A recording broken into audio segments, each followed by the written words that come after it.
కల్పితంగా నమ్మిన నిజాన్ని వ్యూహం రూపంలో మన ముందుకు తీసుకొస్తున్నారు. ఇది కల్పితం కాదు అని చెప్తున్నారు. మరి వ్యూహాన్ని మన ముందుకు తీసుకొస్తున్న మన డైరెక్టర్ ఆర్జీవి గారిని మాట్లాడాల్సిందిగా కోరుకుంటున్నాం.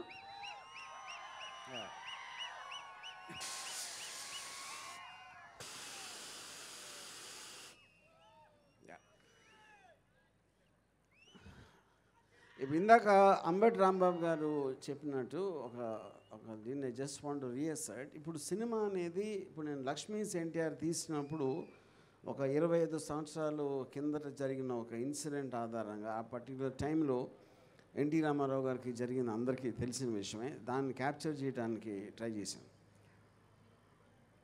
కానీ ఇది హిస్టరీ కాదు, ఇది ఎప్పుడో 20-30 సంవత్సరాల క్రితం జరిగిన కథ. ఇప్పుడు జరుగుతున్న, మొన్న జరిగిన, నిన్న జరిగిన, ఇప్పుడు జరుగుతున్న కథని, ఇలాంటి ఆస్పెక్ట్ అనేది ఇంతవరకు వరల్డ్ హిస్టరీలో ఎప్పుడు రాలేదు నాకు తెలిసి.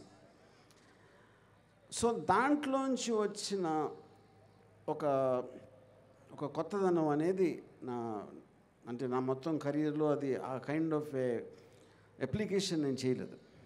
ఇప్పుడు ఈ సినిమా గురించి చెప్పటానికి ఏం లేదు. ఎందుకు లేదంటే పబ్లిక్ డొమైన్లో ఉన్న కొన్ని ఉంటాయి, అందరికీ తెలిసినవి కొన్ని ఉంటాయి. వేరే వేరే విశ్లేషకులు వాళ్ళు ఏం మాట్లాడతారు, వాళ్ళు ఏం అనలైజ్ చేస్తారు అనేది రకరకాల ఒక దృక్పథాలు ఉంటాయి. సో స్టోరీ కన్నా ఎక్కువ నా ఫీలింగ్ క్యారెక్టర్స్.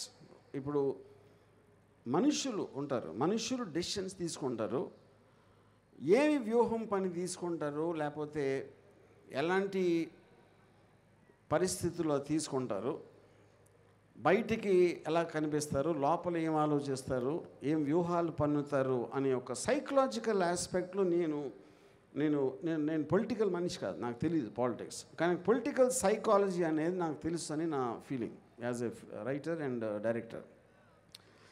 సో ఇప్పుడు క్యారెక్టర్స్ గురించి చెప్పాలి అంటే,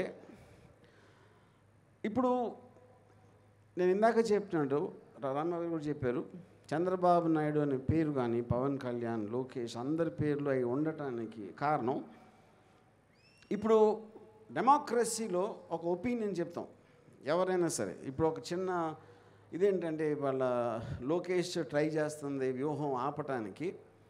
తను వన్ ఆఫ్ ద థింగ్స్ ఏం పెట్టాడంటే, పిటిషన్లో ఇలా మమ్మల్ని కించపరుస్తున్నారు సినిమాలో. తను పొద్దున్న లెగిస్తే చేసేది ఉట్టి కించపరచడం.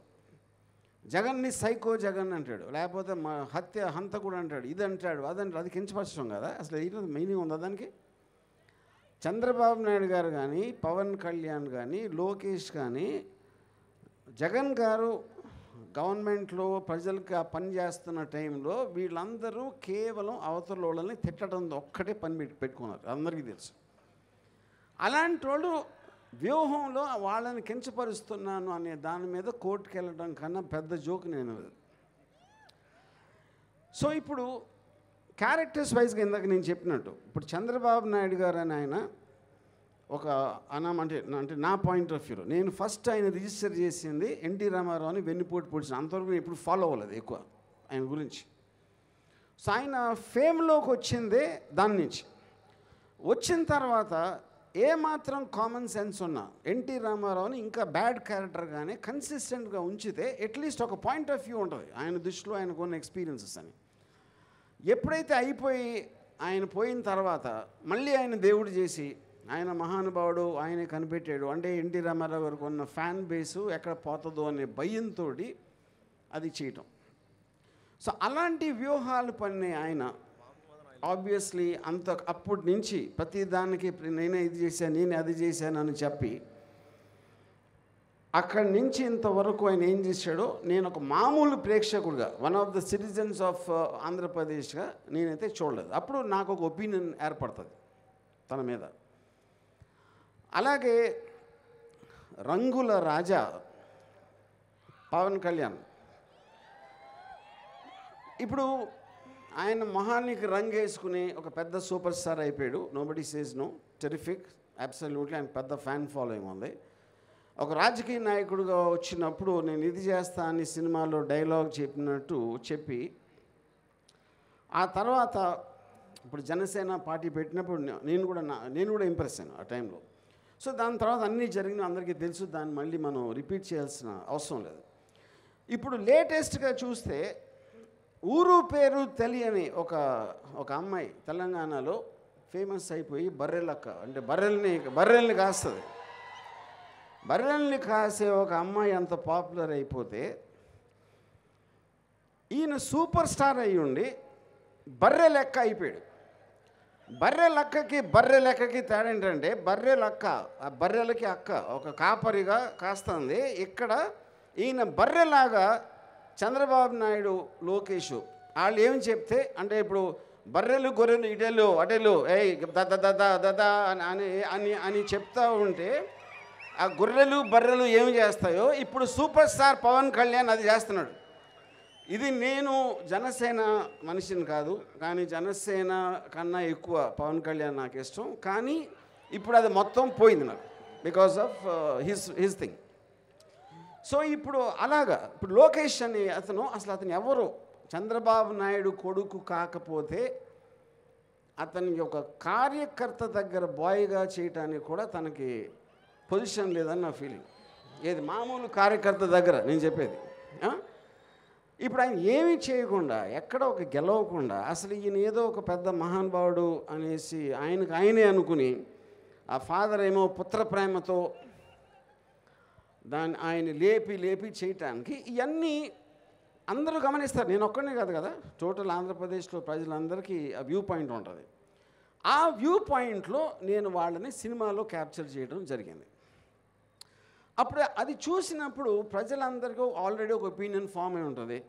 ఆ ఒపీనియన్లో చూస్తే నువ్వు చేసింది కరెక్టా లేకపోతే కాదా అని థియేటర్లో ఉన్న వాళ్ళకి తెలుస్తుంది.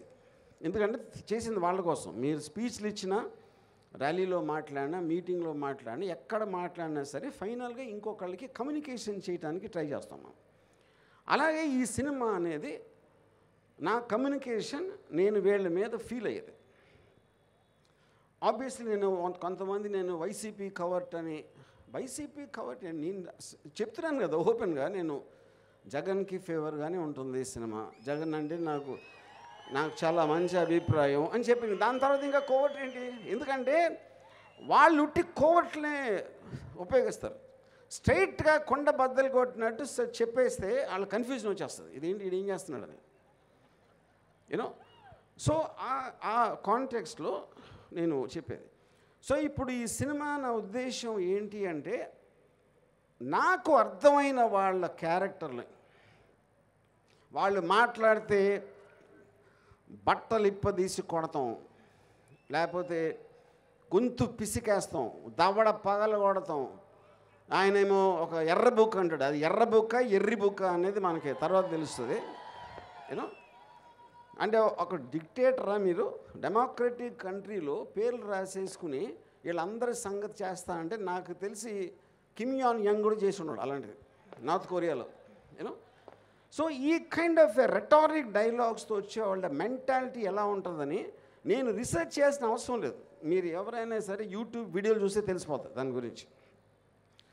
సో వాళ్ళేమో చెయ్యలేని పని, బట్టలు ఎవడదీసి కొడతా, పరిగెట్టిస్తా అని ఏదైతే చెయ్యలేని చెప్తున్నారో, నేను వాళ్ళ నిజం బట్టలు కాదు, వాళ్ళని నేకెడ్గా చూసే ఇష్టం ఎవరికి ఉంటుంది, కానీ అది వేరే విషయం. వాళ్ళ యాక్చువల్ ఆలోచనని, వాళ్ళ సంకుచిత్వానికి ఆ బట్టలు మాత్రం ఈ సినిమాలో కంప్లీట్గా ఇప్పైపోతున్నా. So this is my final సేజ్ of film, and I want to thank everybody, వేదికంచిన పెద్దలందరికీ. అండ్ వ్యూహన్ సినిమా అనేది నేను ఇందాక చెప్పినట్టు it's a very unique kind of a film. అందుకని నా ఫీలింగు, వాళ్ళు కూడా ఆ టెన్షన్ ఫీల్ అవడానికి అదే రీజను. ఇందాక చెప్పినట్టు ఆర్టికల్ 19 కాన్స్టిట్యూషన్ ఆస్పెక్ట్లో ఏ మనిషికైనా ఒక ఫ్రీడమ్ ఆఫ్ థాట్ ఉంటుంది, ఫ్రీడమ్ ఆఫ్ ఎక్స్ప్రెషన్ ఉంటుంది. సో నేను well with in the limits of legality నేను చేయటం జరిగింది. అందుకనే సెన్సార్ బోర్డ్ సర్టిఫికేట్ వచ్చింది మాకు.